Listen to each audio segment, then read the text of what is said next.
If you're wondering why Republicans in the Senate have decided to pretty much go along with all of Donald Trump's nominees except for a couple rogue votes here and there, there's a very good reason for that. And it goes beyond just the fact that these Republicans, of course, are spineless.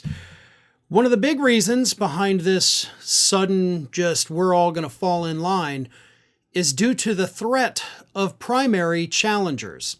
And we all know Elon Musk has threatened to fund a primary challenger to any Republican that goes against Trump, but it's a lot deeper than that. According to a lengthy profile piece in the New York Times, for some reason, Trump ally and founder of Turning Point USA, Charlie Kirk, concocted this whole idea back in December, where he said that, listen, we're going to make sure that these Republicans in the Senate understand you have no choice.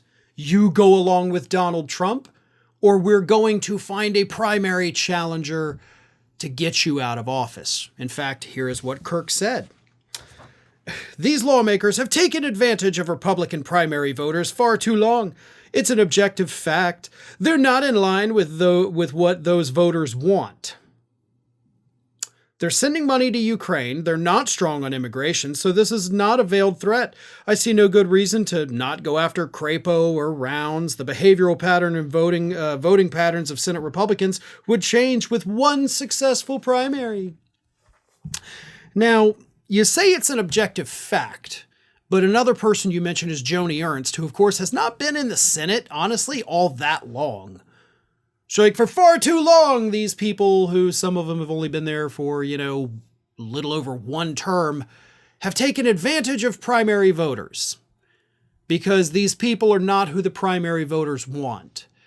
Even though in pretty much all of those instances with the people he's mentioned, there's been other people on the primary ballot.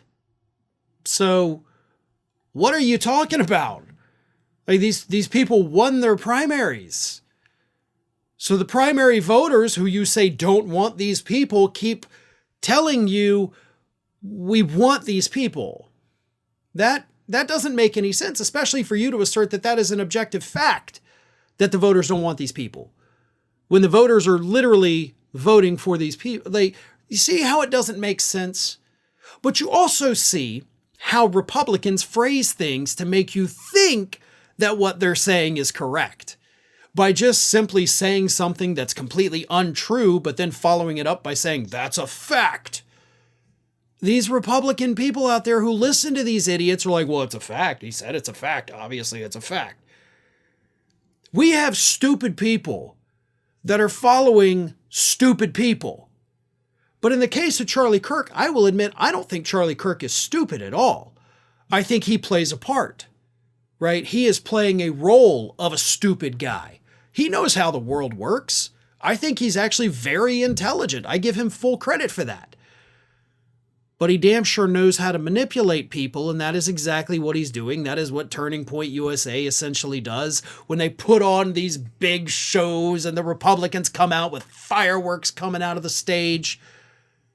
It's all an act. But the people love a good show. And it works, and it has been hugely successful. And of course, there is no amalgam of that on the left.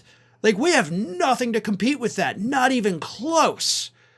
So, his threat of issuing primary challengers to any Republicans who go against Trump does have a lot of merit. He has been very successful with what he's done, even if he's not completely honest with the people or the New York Times when he's talking to them.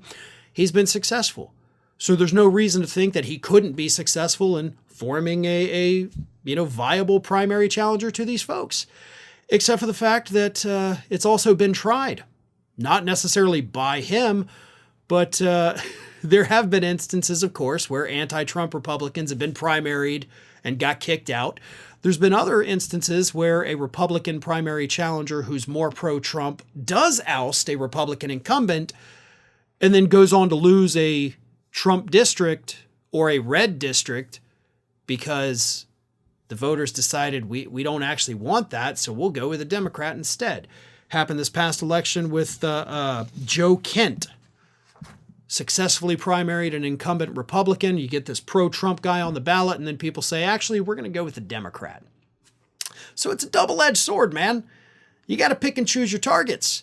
And if you're picking and choosing people who may be in a state that is a little bit of a swing state, even if it just leans right, you could end up screwing yourself over more than just letting that moderate Republican stand, which of course is why he's not necessarily talking about some of these other more moderate Republicans, because he knows that a Trump primary challenger is not going to be successful.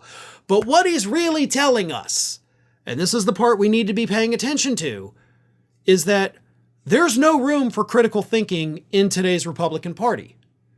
If Trump says do a thing, no matter how stupid the thing is, no matter how dangerous it is, if Trump says do it, y'all got to do it. And if you dare have a thought that goes out of line with what Donald Trump says, then by God, we're coming after you. No room for critical thinking, no room for independent thought.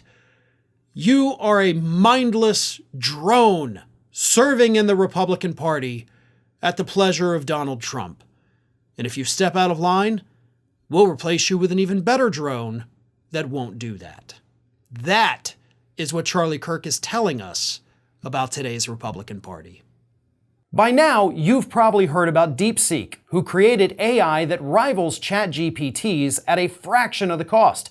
It's now the #1 app on most app stores. But every conversation you have through their app gets stored on Chinese servers and subject to Chinese censorship.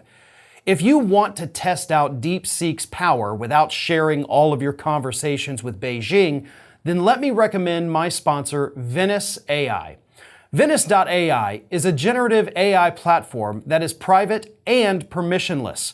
They utilize leading open source AI models to deliver text, code, and image generation to your web browser. There's no downloads, no installations of anything. Since DeepSeek made their model open source, the folks at Venice AI were able to edit it to keep it private and remove any bias injection or censorship. But it's not just China we have to worry about. ChatGPT literally has the former director of the NSA sitting on their board right now. Do we really think our conversations are private with American AI companies? We also know that these companies program their AIs to only give certain kinds of answers. So I love that Venice.ai doesn't spy on you or censor their AI. Messages are encrypted and your conversation history is stored only in your browser. You can take advantage of the Venice AI free trial and use the service.